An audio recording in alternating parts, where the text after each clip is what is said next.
पश्चिम Asia में गहराते युद्ध के संकट और ईरान इजरायल के बीच बढ़ते तनाव को लेकर गुना विधायक पन्नालाल शाक्य ने बयान दिया है। उन्होंने वैश्विक परिस्थितियों का हवाला देते हुए कहा कि अगर भारत को एक शक्तिशाली और सबल राष्ट्र के रूप में उभरना है तो देशवासियों को कुछ चुनौतियों और संसाधनों की कमी के लिए तैयार रहना होगा। विधायक शाक्य ने युद्ध के वैश्विक प्रभावों पर चर्चा करते हुए कहा कि ऐसी स्थिति में भारत को युद्ध के पास भी रहना होगा और दूर भी। उन्होंने स्पष्ट किया कि अंतर्राष्ट्रीय राजनीति में कूटनीति का बड़ा महत्व है।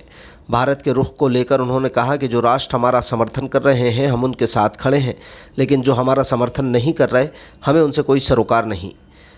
युद्ध के कारण ईंधन आपूर्ति पर पड़ने वाले असर का जिक्र करते हुए विधायक ने कहा कि भारत को आत्मनिर्भर और मजबूत बनाने के लिए हमें डीजल जैसी वस्तुओं की कमी को सहन करना पड़ सकता है। उन्होंने कश्मीर के पहलगाम का उदाहरण देते हुए समझाया कि जिस तरह दुर्गम क्षेत्रों में विकास और सुरक्षा के लिए कई तरह के कष्ट उठाने पड़ते हैं, ठीक उसी तरह राष्ट्रहित में जनता को कुछ त्याग करने के लिए मानसिक रूप से तैयार रहना चाहिए। विधायक पन्नालाल शाक्य ने अपने संबोधन में इस बात पर बल दिया कि वैश्विक संघर्षों के बीच भारत की भूमिका महत्वपूर्ण है। उन्होंने कहा, हमें अगर दुनिया के सामने सबल बनना है तो कई कठिन बातें और परिस्थितियां सहन करना पड़ेंगी। विधायक के इस बयान को युद्ध के दौरान बढ़ने वाली महंगाई और आर्थिक चुनौतियों के प्रति जनता को सचेत करने के रूप में देखा जा रहा है।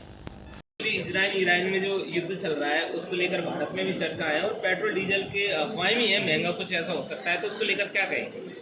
तो एक बात ध्यान रखना हमेशा, ये जो आप चला रहे हैं ना, ये आप अपने आप को सबल बनाने के लिए चला रहे हैं कि हमारी रोजी रोटी चलती है, ये चला रहे हैं ना आप लोग, सबल बनाने के लिए चला रहे हैं।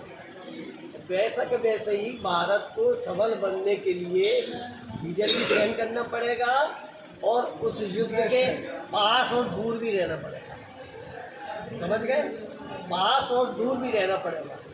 जो राष्ट्र हमारा समर्थन कर रहे हैं हम उनके साथ हैं, जो राष्ट्र हमारा समर्थन नहीं कर रहे हमें उनसे कोई मतलब नहीं।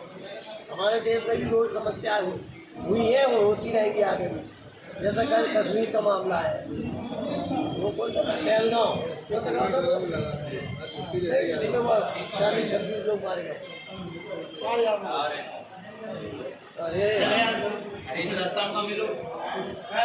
बंगाल की जगह है, ये नहीं देखता।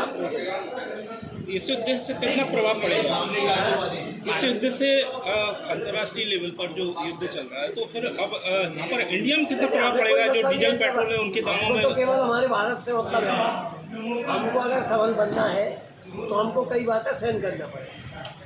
जैसे लोग व्यायाम करते हैं, जिम जाते हैं, अब तुमका एकदम ही बिल्कुल बॉडी बिल्डर बन जाओ ना, रोज जाना पड़ेगा। वैसे ही आज भारत की स्थिति है, अगर हमको सबल बनना है, अंतर्राष्ट्रीय देश के मिलते राष्ट्र को अगर हमें जवाब देना है तो हमको अब सबल बनना पड़ेगा और उसका नुकसान भी ढूंढना पड़ेगा। और जब हम सबल बन जाए ना तो फिर जरूर हम पंचायत करेंगे, सबकी पंचायत तो हम ही करेंगे, मतलब भारत ही करेगा सबकी पंचायत। समझ गए? हम और कुछ